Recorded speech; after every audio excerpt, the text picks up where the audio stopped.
Chers téléspectateurs, chères téléspectatrices, frères bien-aimés et sœurs bien-aimées en Christ, bonsoir.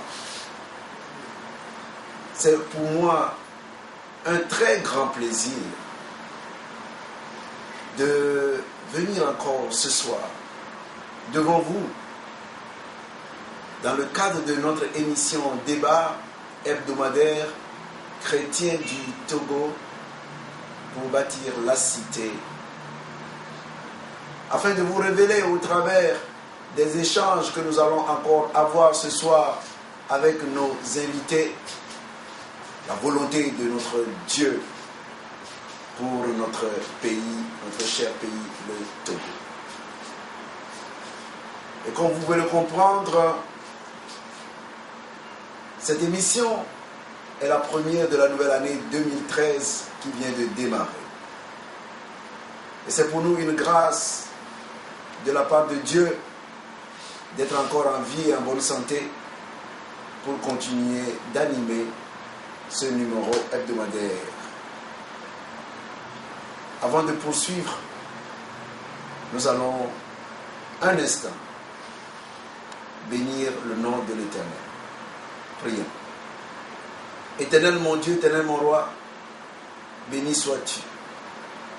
Toi qui par ta grâce nous as encore réunis sur ce plateau pour débattre d'un nouveau sujet concernant le rôle du chrétien dans l'édification de la cité. Nous te soumettons toutes choses.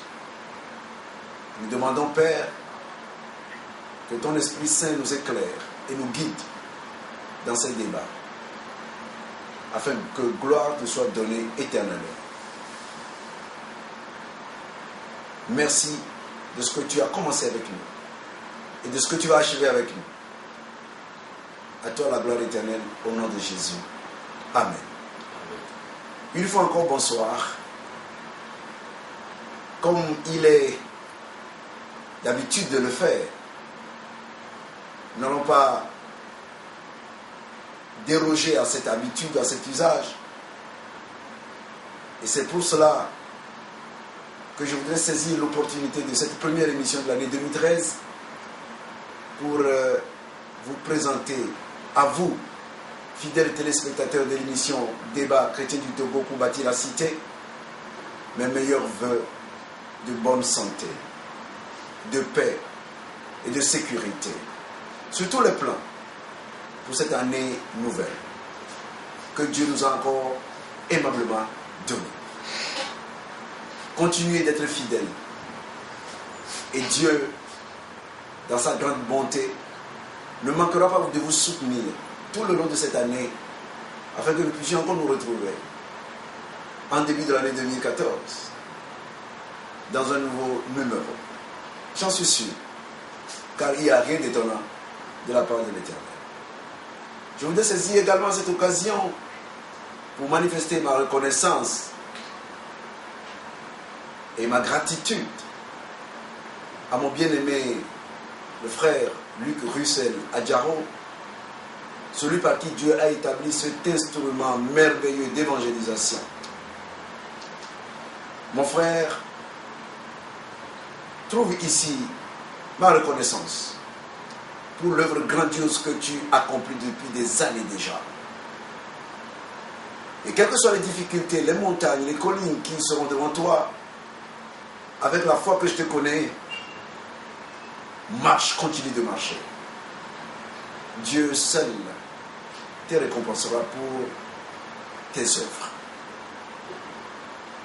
Je bénis la vie de ta femme et de tes enfants, et je souhaite que vous tous vous prospériez à tous égards.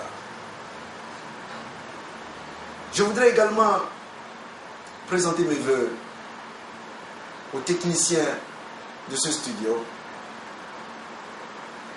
avec à sa tête le frère Agbé.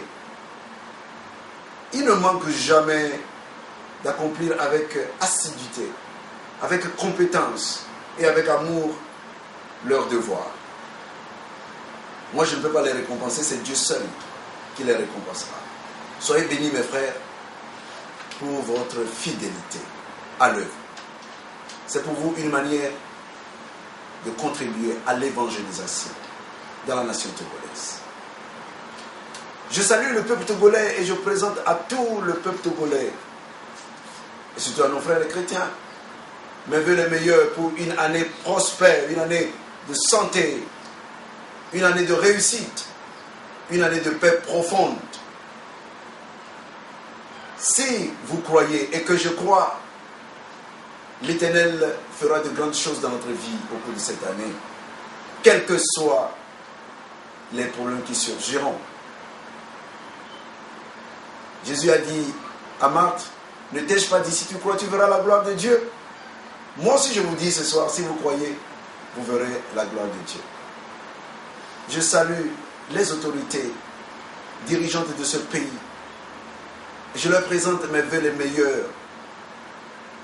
Je salue particulièrement celui que Dieu a placé à la tête de cette nation pour en présider la destinée, le chef de l'État, le président Faure Gnassingbé. Que Dieu lui donne la sagesse de Salomon, la force et la perspicacité de David pour qu'il puisse assumer cette tâche délicate que Dieu lui a confiée.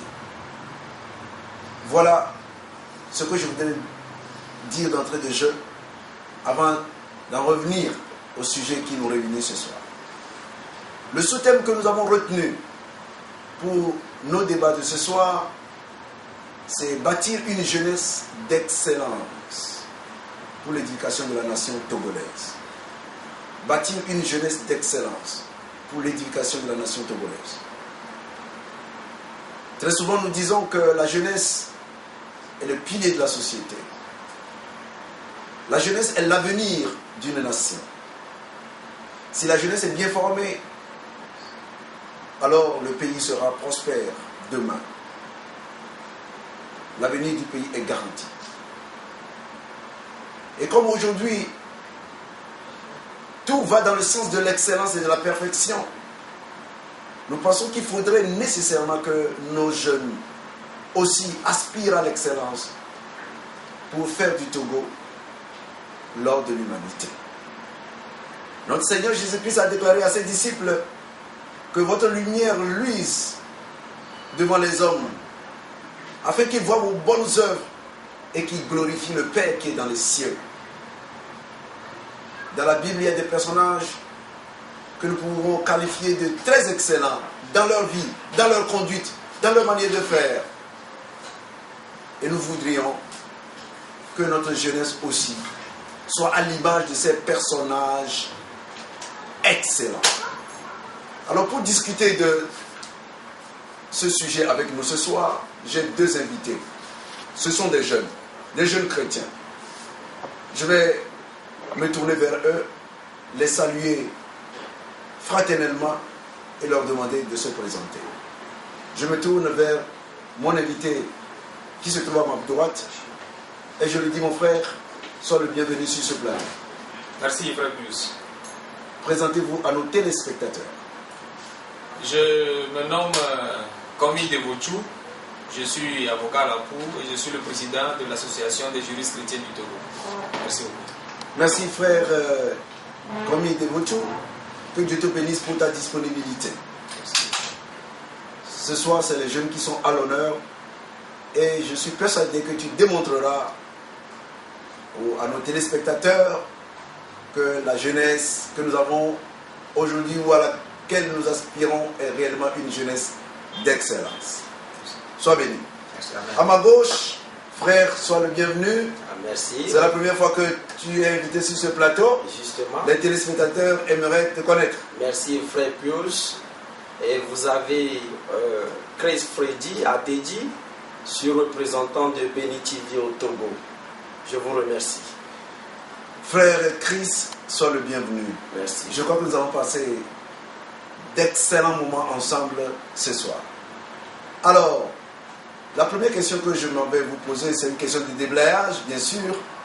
Et puis d'abord, je dois vous souligner que ce numéro n'est que le prolongement du dernier numéro de l'année 2012 que nous avons eu ici et qui concernait l'excellence. L'excellence comme élément d'édification de la nation. Nous avons remis cet élément sur le plateau, mais en associant la jeunesse. Et pour cause. Alors pour vous, jeunes chrétiens, l'excellence, qu'est-ce que c'est? Peut-on assimiler excellence à perfection dans l'appréciation des valeurs? Frère Komi. Merci Frère Pius. L'excellence, pour définir ce qui est excellent, l'excellence en elle-même, c'est le caractère de ce qui est excellent. Et ce qui est excellent, c'est ce qui est parfait. Donc la notion d'excellence a trait à la notion de perfection, à la notion du bon, à la notion de ce qui est meilleur. Donc sur l'échelle des valeurs, nous pouvons placer la perfection, bien l'excellence au haut degré de l'échelle, parce que l'excellence est ce qui est meilleur.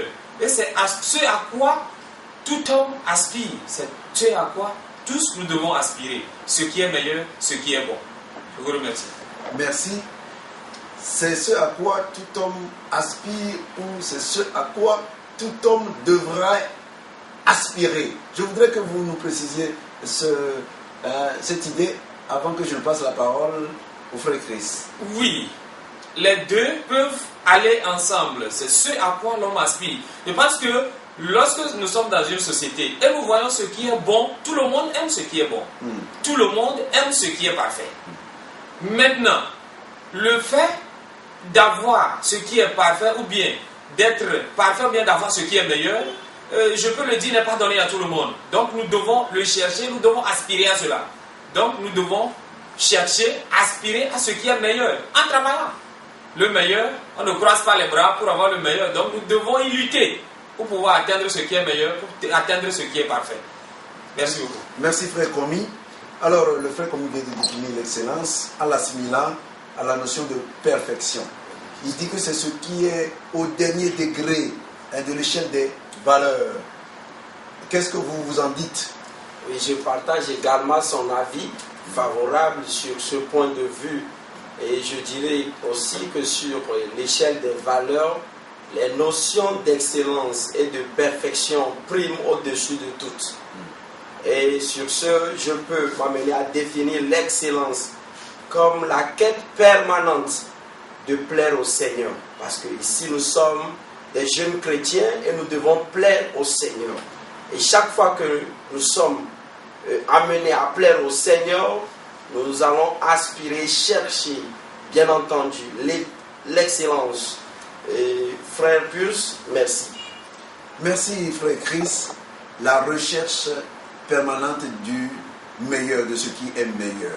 Voilà de quelle façon le frère Christ comprend l'excellence. Surtout pour nous les chrétiens, c'est la recherche permanente de plaire au Seigneur, de ressembler au Seigneur.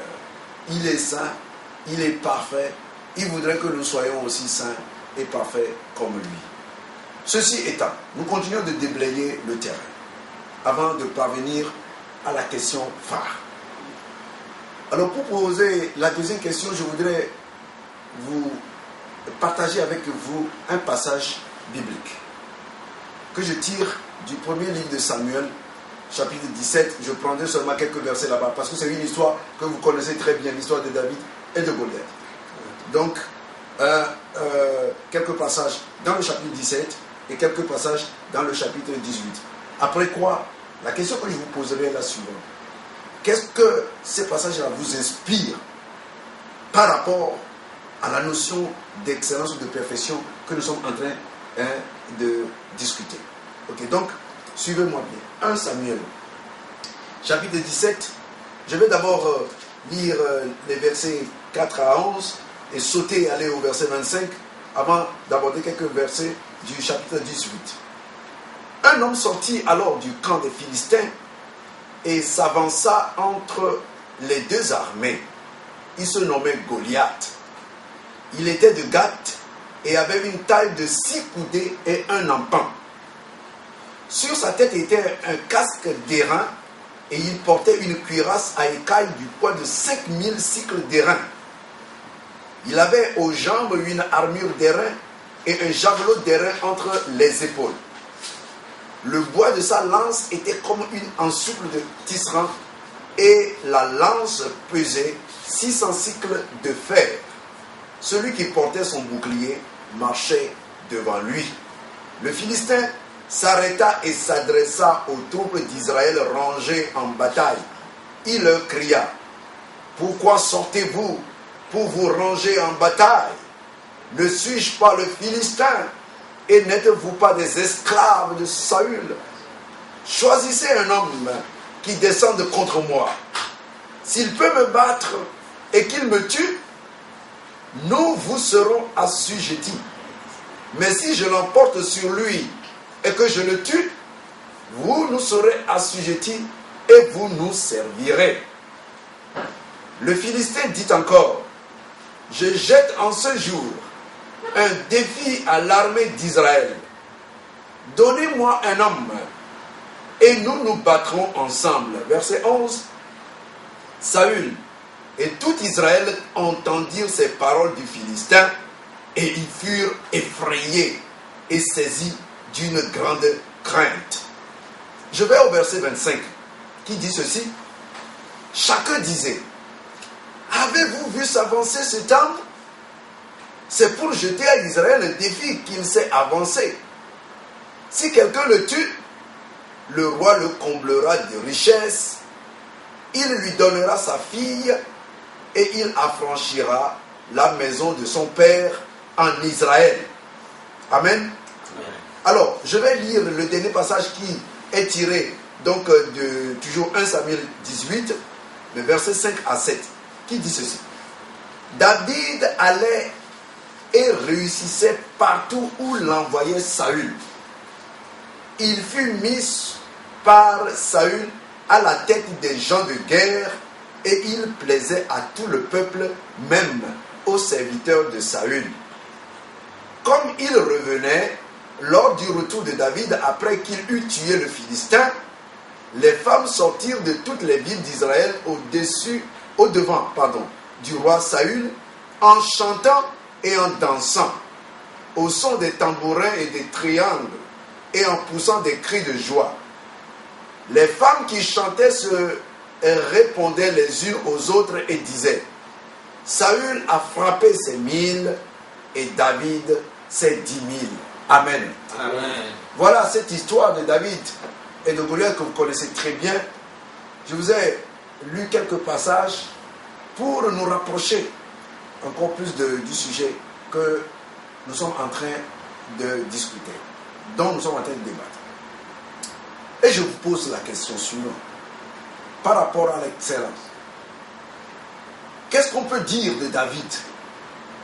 Est-ce que c'est parce qu'il était un garçon excellent qu'il a pu réaliser l'exploit qu'il a réussi?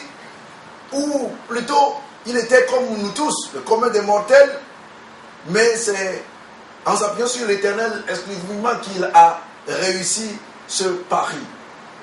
Ou c'est l'Éternel qui l'a rendu excellent pour pouvoir réussir ce pari? Frère Komi. Merci, Frère Pius. Nous avons suivi avec attention la lecture et au travers de la lecture que nous venons de suivre, nous pouvons dire que l'histoire de David est une histoire palpitante, une histoire à encourager la jeunesse chrétienne aujourd'hui. David était un homme courageux. Il avait un esprit courageux. Il était un battant. Lorsque vous avez lu le texte, vous avez vu que tous les hommes vaillants d'Israël, en ce moment, qui étaient en face de Goliath, avaient peur. Il avait pris peur lorsque Goliath était sorti pour les défier. Même Saül, qu'on connaissait comme un vaillant soldat, il ne pouvait pas faire face, le roi, il ne pouvait pas faire face à Goliath. Et David était quelque part. Il était quelque part. David n'était pas oisif. David était un travailleur. Il était en train de paître le troupeau de son père lorsque ses grands frères étaient sur le champ de bataille. Donc David, c'est un travailleur. David a un esprit supérieur. Parce que lors de sa conduite de ses bêtes au pâturage, il arrivait que les loups, les lions arrivaient pour pouvoir attraper les troupeaux. Mais David nous a fait savoir que David luttait et arrachait les brebis de la bouche des loups et des lions. Donc David, bien qu'étant le Benjamin de la famille, était un battant. Et lorsqu'il est venu, lorsqu'il est arrivé finalement devant Goliath, qui défiait le peuple, et le peuple d'Israël qui reculait, il a dit cet homme, je le combattrai, je le battrai. Oui. Il a dit cet homme, il est petit par rapport à l'Éternel. Parce que l'Éternel qui m'a aidé, il a déjà une expérience. Il a déjà une force interne en lui. L'Éternel qui m'a aidé à battre les loups, c'était l'Éternel qui est le Dieu des armes, qui est le grand combattant, va m'aider à battre cet homme. Mais les gens se sont opposés. Mais avec sa vaillance, on lui a porté les armures de guerre, tout ça là, il n'arrivait pas à bouger. Il a dit non, il a enlevé cela. Et ayant un sens très élevé, un sens très poussé du bien public, de la chose publique en Israël, il disait, je ne peux pas laisser mon peuple ainsi. Et il est allé et il a battu Goliath. Et cette victoire de David a été une victoire, je peux dire, la plus grande dans toute sa vie, de toute sa vie. Si c'est qu'il n'avait pas vaincu Goliath en ce moment, il ne pouvait rien faire dans la vie. Mais la victoire sur Goliath lui a donné une puissance, une force pour pouvoir aller combattre tout ce qui est bataille, toutes les batailles de la vie dans le peuple d'Israël. Il a combattu et il a eu la victoire. Donc nous voyons cet esprit de vainqueur, cet esprit de courage qu'a animé David pour atteindre l'excellence dans sa vie. Donc nous pouvons dire que cette histoire de David est une histoire que nous, jeunes chrétiens, ou bien toute la jeunesse, nous devons nous approprier pour chercher l'excellence, pour vaincre dans ce monde aujourd'hui d'excellence. Et le monde le sait. C'est pourquoi le monde a créé le prix de l'excellence. Aujourd'hui, les grands hommes, on les appelle des excellents. Et dans la Bible, vous pouvez prendre l'exemple de Théophile, qui a été un haut fonctionnaire dans l'Empire romain, qui est appelé excellent Théophile. Lorsque vous lisez Luc chapitre 1, le verset 3, et lorsque vous lisez Actes chapitre 24, vous allez voir aussi l'exemple de Festus et l'exemple de Félix, qui ont été appelés excellents. À cause de quoi? À cause de ce qu'ils ont fait, à cause de la bravoure qu'ils ont eu à diriger la nation. Merci beaucoup. Merci frère Komi pour ce développement merveilleux qui nous prouve que David était un garçon excellent. Même avec son jeune âge, il était excellent. Il avait une puissance, une force, une énergie morale incomparable. Il avait une force, une énergie spirituelle incomparable. Et c'est l'unité de toutes ces valeurs qui l'ont porté au-devant de Goliath pour défendre le peuple d'Israël dont les grands soldats, les officiers avaient peur. Ils ne pouvaient rien faire. Donc, tu as terminé en disant que la jeunesse doit imiter l'excellence de David, l'excellence morale, l'excellence spirituelle de David. Merci. Alors, frère Christ, le débrayage de cette question vient d'être fait par le frère Komi, mais je sais que tu as aussi beaucoup de choses à dire au sujet de David. Également, frère Plus, vraiment cette histoire est une fameuse histoire dans toute la Bible. Et je voudrais bien dire que sans avoir tué Goliath, David n'aurait jamais accès au palais. Ouais. Et il serait d'ailleurs tué. Donc, c'est parce que David a prouvé son excellence, son audacité, son bravoure, son courage, qu'il a pu, parce qu'il a eu confiance en son Dieu. Et il sait, bien évidemment, qu'avec Dieu, qu'il ne peut jamais connaître de l'échec. Et à un jeune nubile dans la vie de David, vous savez, il a banni de sa vie les vices qui gangrènent la jeunesse. Et les vices, les maux, je peux m'exprimer ainsi, qui sont à l'apanage de la jeunesse, tel que nous l'a dit 2 Timothée 3:2. Donc, sur ce, David a eu toute sa confiance en Dieu, comme Moïse l'a dit. Dieu l'a dit à Moïse, je combattrai pour vous, gardez silence. David a eu cette notion en lui et il a prouvé son excellence. Et c'est ce qu'il faisait même lorsqu'il il paîtrait les brebis de son père. Donc ici, David a un salut pour tout Israël. Il est venu sauver le peuple. Aujourd'hui, si vraiment nous sommes là en tant que jeunes, nous devons défier les maux qui gangrènent notre société, notre nation, notre pays, afin d'être élevés au-delà de l'excellence. Et c'est d'ailleurs ce qui a amené David, lorsque vous aviez lu ce passage, et les femmes criaient, chantaient, David a tué, et Saül a tué 1000, David 10 000. Vous savez, David a tué juste un seul homme, mais les femmes ont commencé par crier. Juste, c'était un spectacle. Il a créé un spectacle céleste sur la terre. Aujourd'hui, en tant que jeunes chrétiens, vraiment nous devons imiter David en tout et bannir hors de notre vie l'excellence afin que le prix d'excellence nous soit accordé comme les femmes le lui ont accordé. Merci frère Puce. Alors, je voudrais savoir une chose. Frère Komi, est-ce que David est né excellent ou il a appris à être excellent, ou c'est à cause de cette dimension spirituelle que l'excellence lui est échue, selon vous? Merci frère Pius. David avait les mêmes prérogatives que tout le monde, tout ce qui était né, ses grands frères, ses aînés. Et vous allez voir, lorsque Samuel est venu pour pouvoir choisir, lorsque Dieu a envoyé Samuel pour choisir celui qui va conduire la destinée d'Israël, il est venu, il a vu les vaillants, il a vu les robustes, il a dit oui, voilà lui, il peut faire l'affaire. Mais Dieu lui a dit non, je ne m'en tiens pas à l'apparence. Et le petit, qu'on cherchait, que Dieu cherchait, lui n'était pas là. Il est où? Il était au champ. Il était en train de conduire les troupeaux de son père.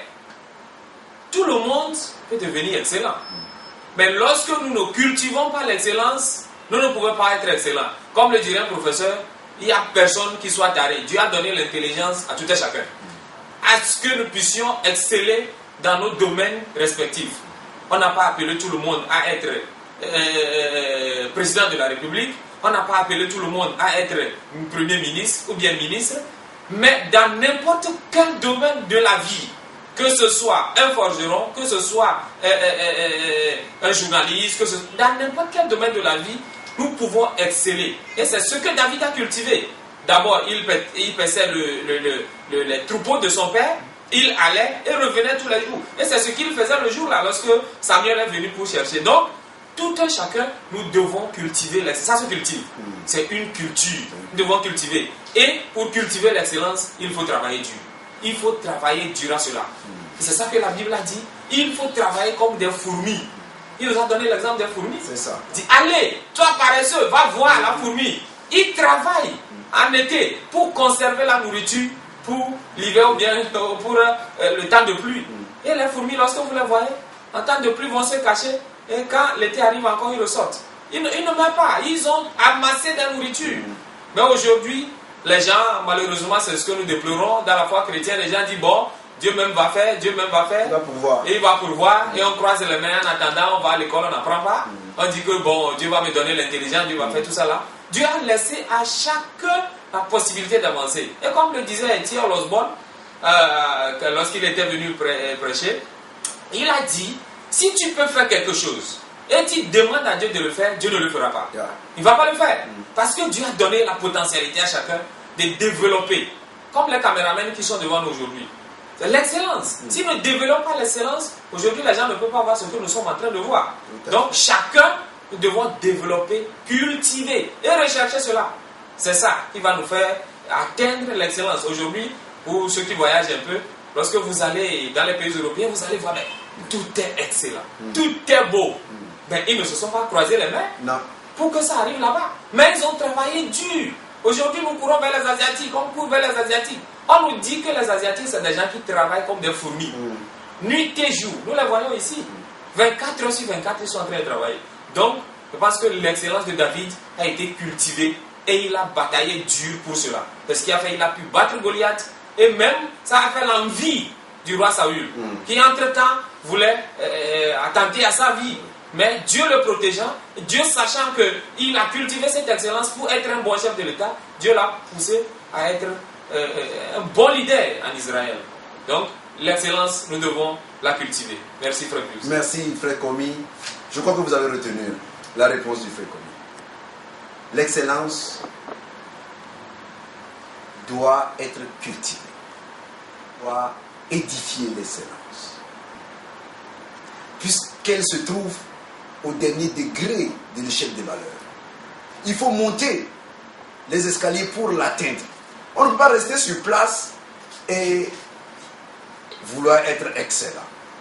Donc rechercher, ça y est, aspirer à la chose, travailler à cette chose-là avec force et détermination et l'atteindre. Voilà ce que nous pouvons retenir de son intervention. Alors, aujourd'hui, tout le monde parle d'un monde d'excellence. Le monde contemporain, dit-on, est un monde d'excellence où ce sont les meilleurs seulement qui percent. C'est les meilleurs qui retrouvent les meilleures places. Mais pourquoi ainsi? D'abord, est-ce que c'est vrai ou c'est faux? Si c'est vrai, pourquoi? Frère Chris. Et merci frère Pius, merci frère Komi. Vous savez, la notion d'excellence est une notion dont nous devons tailler beaucoup d'intérêt dans notre très cher pays, dans la jeunesse togolaise. Et je voudrais bien dire, comme le frère Komi l'a dit si bientôt, l'excellence ne se négocie pas. L'excellence se vit, elle se pense, elle se cultive, elle se démontre. Et c'est dans le quotidien qu'on acquiert l'excellence. Aujourd'hui, sur l'échelle des valeurs, nous parlons toujours de l'excellence, qui est une qualité recherchée dans tous les corps, dans toutes les corporations. C'est vrai que l'excellence est de prime abord dans tout ce que nous faisons. Vous savez, vous êtes magistrat, et avant d'atteindre la haute magistrature et tous ceux qui sont au-delà, on les appelle souvent les excellences, son excellence, les magistrats, les ambassadeurs, les présidents, les chefs d'État. L'excellence est recherchée partout. Je me rappelle, lors d'un concours, on cherchait juste un secrétaire de bureau, mais ils étaient en grand nombre à se présenter. Mais après tout, ils ont trouvé la plus excellente. Pourquoi? Parce que les critères qu'ils avaient posés n'étaient pas seulement basés sur des études, mais c'est au-delà du leadership personnel, de comment faire, du fair play. Le fair play. Donc aujourd'hui, il y a les NTIC, l'outil informatique est développé. Et nous avons, lorsque vous voyagez un peu, vous arrivez à l'outre-mer, vous voyez comment la technologie est avancée. Et les gens arrivent à maîtriser au bout des doigts cette technologie. Du moment où on vous présente devant ces gens, je crois que si vous ne maîtrisez rien, vous allez jouer peu importe votre niveau. Donc il faut toujours rechercher l'excellence à tout prix, en toute chose. Il faut la cultiver, il faut l'apprendre, il faut faire cette expérience. Et là, vous serez un homme excellent. Je vous remercie. Merci, frère Chris. Oui, aujourd'hui, le développement technologique, scientifique, dans tous les domaines de toute façon, il y a un développement qui propulse le monde en avant, de telle sorte que celui qui n'est pas à la page ne peut pas aspirer aux choses les meilleures.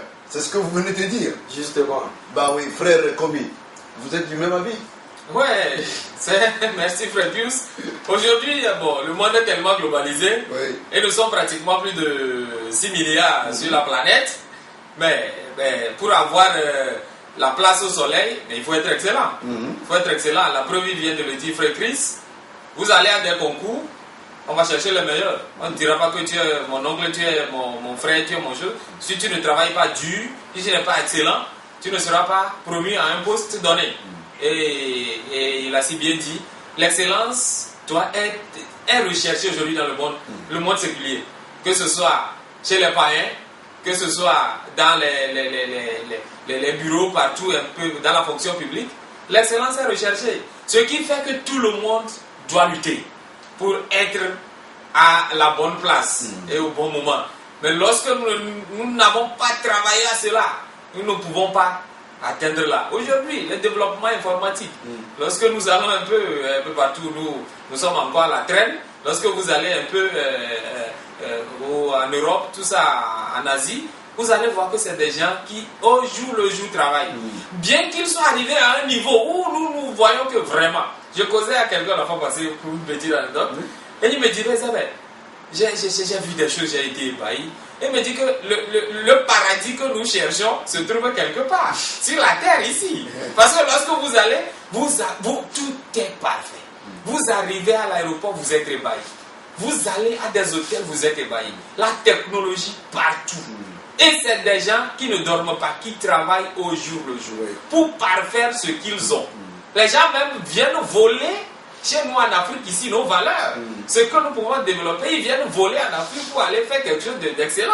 Et lorsqu'ils convertissent ce que nous avons en ce que nous voyons, nous allons dire, nous l'avons chez nous, mais nous ne travaillons pas à la perfection de cela. Mais les autres ont pris la matière brute, ils ont travaillé et ressortent aujourd'hui ce que nous voyons. Aujourd'hui, comme le dirait quelqu'un, la carte SIM que nous avons, le bois pour faire la carte SIM se trouve en Afrique, se trouve au Congo, en RDC, et c'est là ils prennent ça. Mais la RDC, ils n'ont jamais fait de portable, ils n'ont jamais fait de carte SIM. Je crois qu'il y a un premier portable africain, qui... Oui, après plus de combien d'années, c'est maintenant nous sortons le premier portable. Donc nous voyons que l'excellence dans tous les domaines, aujourd'hui nous devons cultiver l'excellence. On ne doit pas, surtout dans la foi chrétienne, nous ne devons pas se cloîtrer derrière le Saint-Esprit va le faire, Dieu va le faire, et ne pas travailler cela. Vous devez travailler. Lorsque vous ne travaillez, Dieu va vous dire vous êtes ignorant. Vous êtes ignorant, c'est ce que Dieu va dire. Donc, nous devons travailler et promouvoir l'excellence, surtout dans la foi chrétienne. Et lorsque vous allez à des endroits, aujourd'hui l'exemple de la Corée est palpable. La Corée du Sud, exactement. La Corée du Sud a été développée par les chrétiens. Et c'est des gens qui travaillent dur, ils prient beaucoup. C'est des machines de prière, mais au même moment, c'est des gens qui travaillent, qui bossent dur. Et entre-temps, j'avais vu une émission à la télé ici. C'est des gens, même lorsqu'ils finissent leurs activités journalières, ils vont dans des cours, ils vont suivre des cours. Jusqu'à un moment donné où l'État est obligé de réguler le fait d'aller au cours par les Sud-Coréens. C'est des gens qui travaillent dur. Et les plus grandes universités, malheureusement, ce que nous connaissons, c'est la France, c'est les États-Unis, c'est l'Angleterre. Mais lorsque vous allez aujourd'hui en Asie, dans ces pays, vous allez voir les grandes universités, même les Américains qui viennent apprendre là-bas.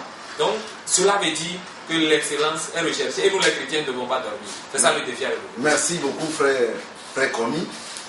Nous en venons à la question essentielle qui va nous ouvrir une autre porte sur le plan vraiment spirituel. Alors, vous représentez la jeunesse et vous êtes des chrétiens. Notre désir, c'est de voir un Togo prospère, un Togo devenir l'or de l'humanité, n'est-ce pas? Oui, d'accord. Nous disons que la jeunesse est le pilier de la société. Qu'est-ce que cette jeunesse-là doit faire pour atteindre l'excellence et dans quel domaine? Est-ce que vous pensez que la jeunesse doit se cultiver, doit se battre pour atteindre l'excellence en vue de faire du Togo ce que nous recherchons, l'or de l'humanité?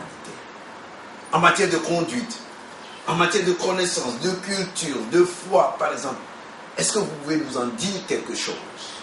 Je passe d'abord la parole au frère Chris. Merci frère Nébus. Vous savez, pour sortir de l'anonymat, il faut faire preuve d'excellence. Et je me répète encore. Pour sortir de l'anonymat, il faut faire preuve d'excellence. Tout à fait. Et si nous sommes ici, c'est parce que nous sommes en train de marquer notre jeunesse et cet honneur nous est accordé pour bâtir un Togo excellent, soit un Togo prospère, je crois que toute la jeunesse togolaise que j'invite sincèrement de faire preuve d'excellence en toutes choses, à l'école, à l'église, au service, partout sur la voie, et de bâtir un état de droit où l'humanisme prime au-dessus de toutes les valeurs, de tous les intérêts égoïstes et personnels. Sur ce, je voudrais dire à toute la jeunesse togolaise, comme David l'avait fait, je dirais que David est un humaniste. Et il a été reconnu comme l'excellent, un roi excellent et parfait. À toute la jeunesse togolaise, de sortir de l'anonymat, de se faire former, de lire, d'être brave, de se faire confiance. Il faut que nous nous fassions confiance et que nous sachions que nous allons atteindre le but visé. C'est parce que les Blancs, dont nous parlons aujourd'hui, les Chinois, les Coréens, et je me rappelle de David Yonggi-cho, et c'est un homme de Dieu excellent, un homme de Dieu dont le monde est en train de crier son nom aujourd'hui, parce qu'il a fait la différence. Donc pour terminer, pour faire la différence également, et chers téléspectateurs, je vous invite à faire preuve d'excellence. Même la jeune dame, la jeune ménagère au bord de la voie doit faire preuve d'excellence. En préparant bien quoi, ce qu'elle... Très bien, très bien. Il y a beaucoup de facteurs que nous ne pouvons pas citer ici. Donc je vous remercie. Merci frère Chris. Voilà, il termine en disant, même la jeune dame qui revend du colico au bord de la route doit bien faire son colico, hein, d'une façon excellente. Frère Komi, alors, pour bâtir un Togo prospère, dans quel domaine la jeunesse doit le plus rechercher l'excellence? Merci frère Pius. Aujourd'hui, nous voulons, surtout dans la foi chrétienne, nous voulons que les gens viennent à la surface, que les gens se fassent voir, se fassent connaître. Et pour que les gens viennent à se faire connaître, comme l'a dit le frère Chris, ce n'est pas être dans l'anonymat, ce n'est pas être dans son petit coin pour se faire connaître. Nous devons être cultivés. Nous devons faire les hautes études. Aujourd'hui, malheureusement, le chrétien s'arrête quelque part. Et puis, bon, il dit, en tout cas, ça me permet de vivre, de nourrir ma petite famille. Non, pour lui, c'est le royaume de Dieu qui importe. Exactement. Ils ne peuvent pas chercher les choses. On considère que c'est les choses de ce monde, et puis on laisse les autres faire. Après, on est dans notre petit cœur. On va quémander après. On va aller quémander. Ce n'est pas bon, ce n'est pas une bonne chose pour la foi chrétienne, parce que ça discrédite notre nom. Comme l'a dit notre frère Chris, aujourd'hui, lorsque vous allez dans ces pays, aujourd'hui, l'Asie, la Corée du Sud, les gens que je connais, Paul Yonggi-cho, quand on nous a fait l'historique de cet homme, c'est un homme qui s'est battu. Lorsque vous voyez l'église de Yonggi-cho au début, mais vous allez pleurer. Mais aujourd'hui, lorsque vous allez là-bas, c'est la plus grande église au monde. À cause de quoi? À cause de ce qu'ils ont travaillé. Et je vous dis, c'est des gens qui se sont cultivés la culture. Nous devons aller à l'école, être excellents à l'école. Nous devons chercher l'excellence à l'école. Nous devons chercher à ce que nos enfants soient excellents en connaissance. Ce n'est pas pour rien. Dieu a dit dans Osée 4, verset 6, mon peuple périt, faute de connaissance. Lorsque nous ne connaissons pas, nous allons périr. Il y a certaines petites choses, il suffit seulement de tourner sa ménage, nous allons le trouver. Mais lorsque vous ne le connaissez pas, vous ne pouvez rien. Aujourd'hui, on dit celui qui ne maîtrise pas l'informatique, c'est l'illettré du 21e siècle.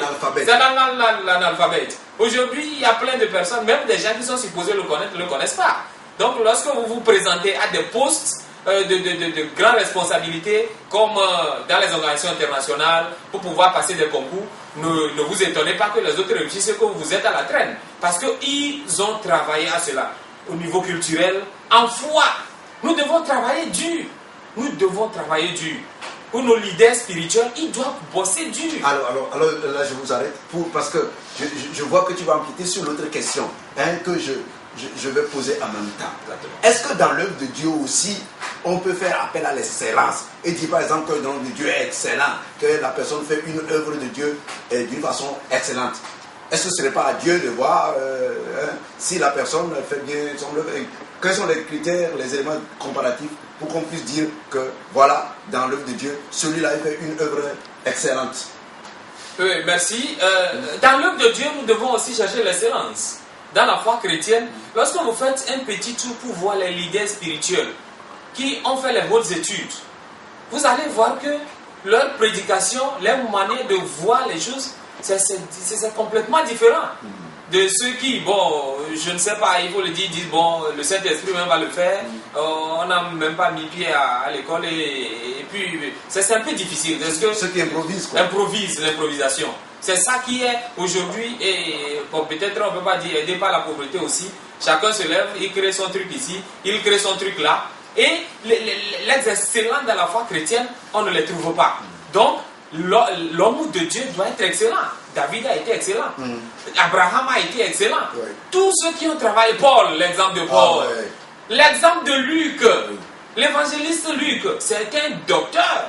Et il a écrit beaucoup, Et aujourd'hui, on nous dit que les historiens modernes ont pris comme exemple, on dit que Luc est l'un des auteurs les plus méticuleux et les plus précis dans l'histoire. Lorsque vous allez dans Luc chapitre 1er, à partir du verset 1 jusqu'au verset 4, vous allez voir Luc même. Il a cherché la précision dans l'histoire de tout ce qui s'est passé. Ce qui fait qu'il est loin des auteurs les plus précis, les plus méticuleux. Il est un docteur. Lorsque vous voyez des femmes comme Lydie, des femmes comme Priscille, tout ça là, c'est des commerçantes, c'est des excellentes, c'est des hommes d'affaires excellents. Donc, nous, dans les hommes de Dieu, nous ne devons pas mettre en deuxième plan l'excellence. Non, l'excellence doit être au début. Donc, l'homme de Dieu doit rechercher aussi l'excellence. Il doit travailler. Il ne doit pas évoluer dans la médiocrité. Jamais. Dieu n'est pas médiocre. Il n'est pas médiocre. Notre Dieu est est un Dieu parfait, est un Dieu excellent. Et il ne peut pas donner, la Bible l'a dit, les dons meilleurs, les dons excellents. Voilà. Il nous a donné cela. Toute grâce excellente et tout don parfait viennent du Père des Lumières. Exactement. En qui il n'y a ni aucun changement, ni de variation. C'est ça. Dieu nous a donné tout cela et nous devons y travailler à cela. Tout à fait. Tous les jours, nous devons rechercher l'excellence. Et lorsque nous recherchons cela, nous voyons que ça va avoir de l'impact sur la jeunesse. Donc l'homme peut apprécier un autre homme de Dieu pour dire que celui-là, il fait un travail excellent. Exactement. C'est possible. C'est possible. Alors, frère Chris, je ne veux pas vous poser la même question. De quelle manière est-ce qu'on peut promouvoir l'excellence dans l'œuvre de Dieu? Intéressant. C'est une très belle question, frère Bus. Faut-il encore faire appel à l'excellence dans l'œuvre de Dieu? C'est une interrogation. Puisque notre Dieu est un Dieu excellent et son nom, c'est l'excellence. Donc, et en tant que mandataire de ce royaume sur la terre, en tant que citoyen céleste, nous devons aussi cultiver cette vie. Vous savez, aujourd'hui, les hommes de Dieu se calquent beaucoup plus sur le Saint-Esprit. Mais il est temps que le monde entier se lève et droite du doigt, comme le passage il a bien cité. On n'allume pas le chandelier et pour la mettre sous le boisseau. Et il faut que les œuvres accomplies par un homme de Dieu soient encouragées par devant ceux-là, dans leur vie, sur leur cœur, imprimé par ces bonnes œuvres. Sur ce, je m'amène à vous dire que, vous savez, ce ne sont pas les multiples miracles, et ce ne sont pas la taille de l'église, et les titres ecclésiastiques, qui ne font pas preuve d'excellence, non, et ne confèrent pas à un serviteur la qualité d'un homme de Dieu excellent. Vous comprenez? Oui. Donc, en revanche, ce sont les bons témoignages de ce dernier qui fait de lui un homme excellent, comme Paul l'a dit si bien à Timothée, et de véhiculer ce témoignage qu'il a appris de lui à tous les autres. Donc ici, les gens ont tendance de croire bien entendu que apprécier un homme de Dieu revient seulement à Dieu. Non, mais aux hommes qui sont en train de vivre les œuvres accomplies par ce serviteur de Dieu. Donc, oui, alors est-ce que donc vous pouvez c'est dans ce cadre, oui. c'est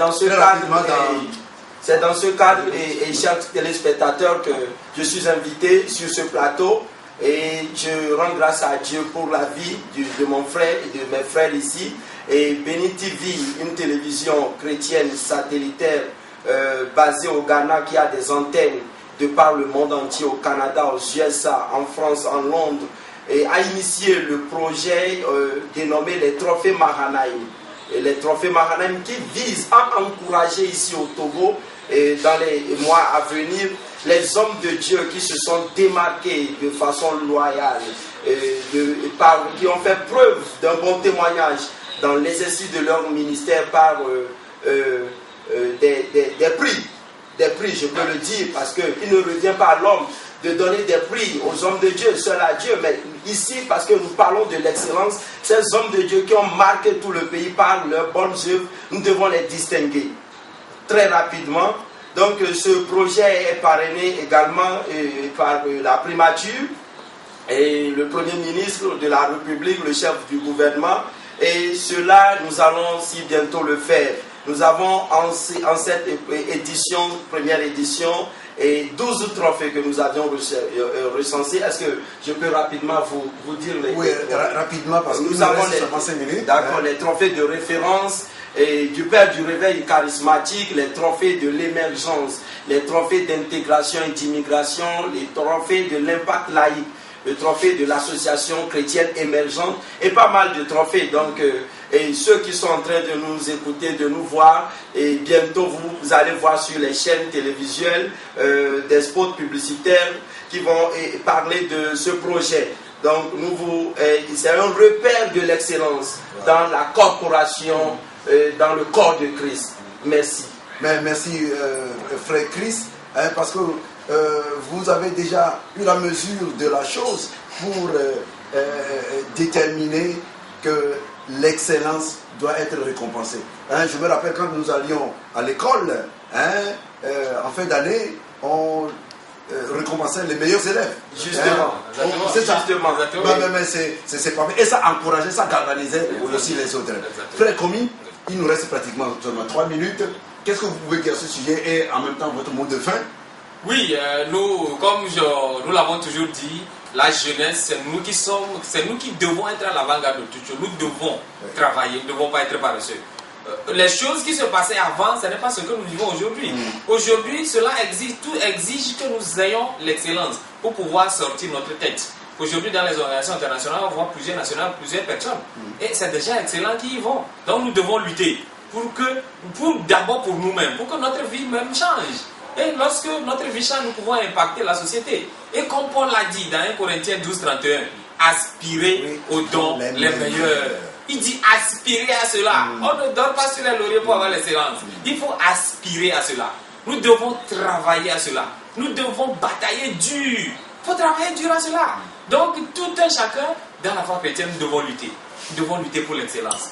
Et que cette émission doit servir de tremplin pour que dans peu de temps, nous ayons des chrétiens excellents que nous pouvons voir à la tête de l'État, à la tête des grandes institutions de l'État. Et ça fera l'honneur à qui? Ça fera l'honneur à Christ et à l'Église tout entière. Je vous remercie. Merci, frère Komi. Frères et sœurs dans la foi, jeunesse togolaise, aspire à l'excellence. Sors de la médiocrité. Aspire à ce qui est meilleur. Et c'est de cette façon que tu contribueras à l'éducation de la cité. Prions. Merci Seigneur, parce que tu as commencé avec nous et tu viens d'achever avec nous. Reçois la louange et la gloire au nom de Jésus. Amen. Amen. Merci une fois encore et à la prochaine. Que Dieu vous bénisse.